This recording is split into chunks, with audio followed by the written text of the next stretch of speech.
With the ice storm here in Barrie, and of course, the first round of the playoffs underway between the Barrie Colts and Niagara IceDogs, I haven't had a chance to do a news video, so I got to catch up on that. So let's dive right into it. We have a couple of big news items to talk about, but first, I wanted to say congratulations to Jacob Battaglia of the Kingston Frontenacs. He has signed his NHL Entry Level Contract with the Calgary Flames, so a big moment for Battaglia, who's had an outstanding season for the Frontenacs: 40 goals, 50 assists, 90 points. A leader on and off the ice for this Frontenacs team that at the start of the year, no one really gave them too much credit. And maybe it was a situation where we weren't really sure what was going to happen with Kingston during the regular season, but they became big buyers. They ended up finishing third in the Eastern Conference standings.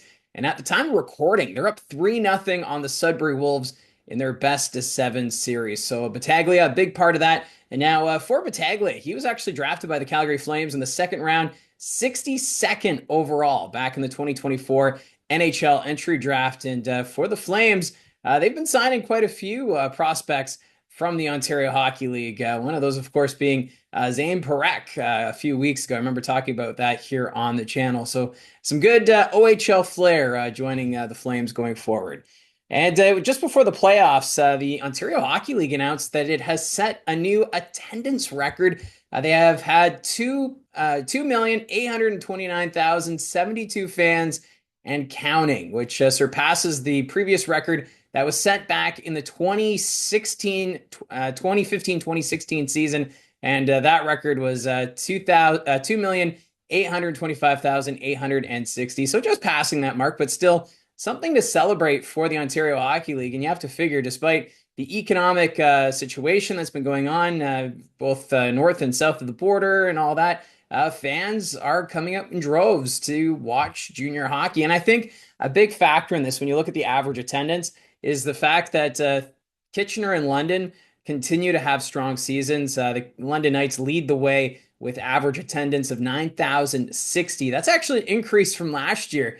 The last year in 23-24, the London Knights had an average attendance of 9,035. So somehow they were able to fit a few extra people in the stands at Canada Life Place.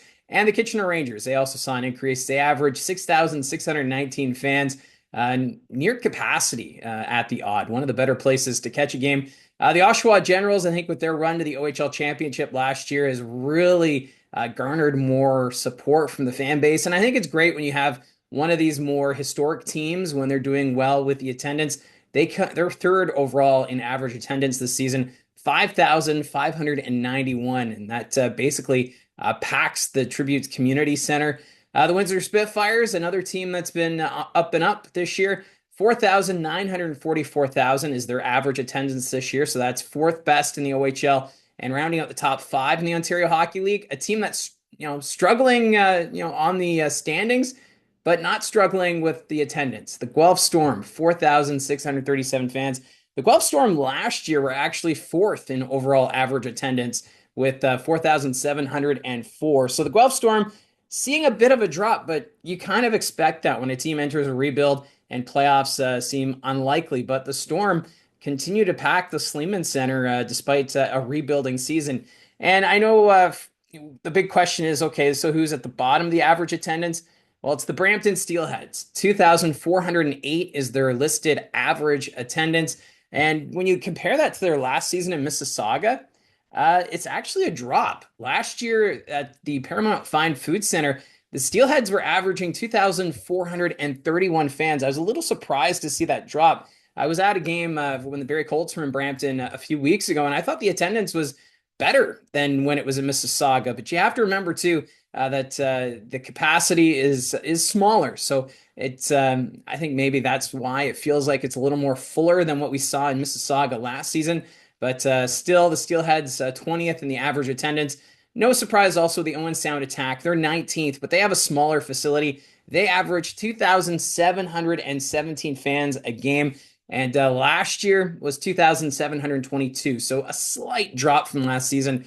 But the Bayshore, one of the smaller arenas in the Ontario Hockey League. So it's kind of expected that you would see Owen Sound near the bottom. But bottom third also was the North Bay Battalion, 2,777 fans is their average attendance this year, which is down from 2,870. And remember, North Bay is a team that also took a step back. Although they did make the playoffs, they made things very exciting in the finish, but they have seen a drop in average attendance. And then I just wanted to touch on the Brantford Bulldogs, because remember, the Brantford Civic Center, another one of those smaller facilities in the OHL. And this year they packed the place. 3,125 people is their average attendance.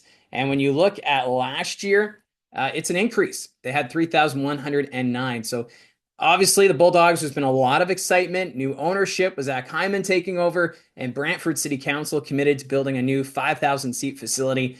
So the future is bright for the Brantford Bulldogs. And once they build that new facility, I don't expect to see the Bulldogs near the bottom of the average attendance. But just wanted to touch on that because it is fascinating when you do look at those numbers. Now, the big story this week, it does involve the Niagara IceDogs. And when Niagara was in Barrie for Game 2 Monday night, it was brought to our attention before the game that Owen Flores would not be starting and that Finn Moffat would get the start in the first period. And we were informed that it was a disciplinary reason. It did come down from the league for a situation that happened off the ice. And the person that told us this was not in a position to confirm what in fact led to the discipline. There was rumors in the press box about what's been going on. You can find it on the internet as to those rumors and speculation.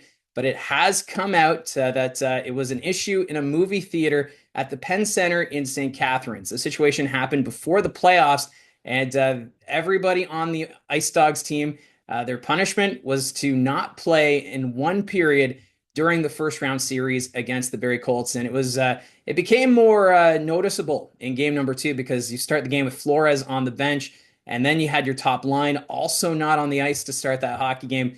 So, of course, the conversation started going, and it was a good article in the St. Catharines Standard. They talked to a couple of people who were actually at the movie theater where the Niagara Ice Dog players were sent away after throwing food and other situations inside that movie theater, which is really tough because these are young kids or teenagers, but that doesn't give you the right to be disruptive in a movie theater. And especially when the Ontario Hockey League says they're developing more than just hockey players, they're also developing young adults. And Brian Crawford, the OHL commissioner, joined us on the Rogers TV broadcast earlier in the season when he was in Barrie, and he said that's what the league wants to pride themselves on, is the fact that they're helping these young players develop to become respectful adults in the community. And when you see situations like this goes against what the OHL is about. It's more than just the hockey. Hockey, of course, is important because it's a development league from the National Hockey League,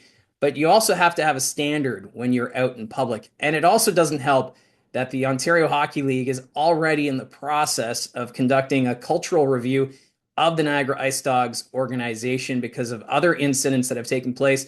There's been so many rumors going around as to what has all transpired. I'm not going to get into it here because I only want to say things that have been confirmed. I don't want to, say things that might incriminate somebody or, call out a source that I've spoken with. But it's been a wild ride from the Niagara Ice Dogs. It's been well documented. I already did a video talking about the review that's been taking place. But you got to feel for the Niagara Ice Dogs fan base and the passion last night. I was at the game at the Meridian Center, and the attendance, I was a little surprised that it wasn't fuller, but the fans who were there were loud and proud of their Ice Dogs team and the fact that they had their first playoff win since 2019. And this is an organization that I think has a ton of potential. Someone actually sent me an image of someone wearing a jersey last night that said "Sell the team" on the back. So you could tell that there's quite a division among the fans as to what direction this team needs to go. And when players are acting like this in a movie theater in a community where there's already a reputation about what's been going on with the Niagara Ice Dogs, that doesn't help. So hopefully this could be a lesson for all the players that were involved in this situation.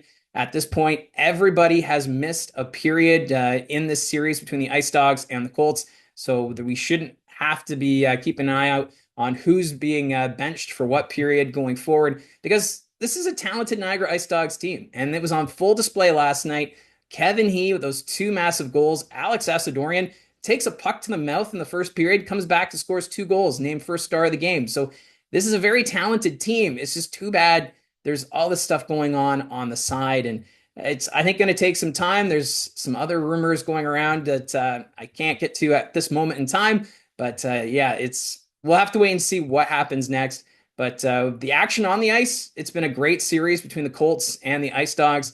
It's just too bad there's this dark cloud looming over the organization right now when it comes to off ice situations. And even the people I talked to yesterday after the game were mentioning how they're excited to have playoff hockey back. They just wish these activities off the ice weren't taking place, because it's kind of hard when you've got a situation in the movie theater and then you're going to support the guys after a disruptive behavior such as this. So I'm sure for this leadership group and everybody on this team, hopefully it's a lesson that they're going to learn.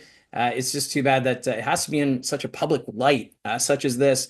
But they are athletes. They are seen as celebrities in our communities, and there's kids who look up to these guys, and you need to set a standard. And obviously, the Ontario Hockey League wants that standard to be met, and we'll have to wait and see if these players can live up to that standard. So that's how I see it from the booth. I know it's a couple of heavier topics, but just wanted to touch on it here on the channel. So let me know in the comments below your thoughts on any of these news items. Don't forget to hit like and subscribe, and talk to you again soon.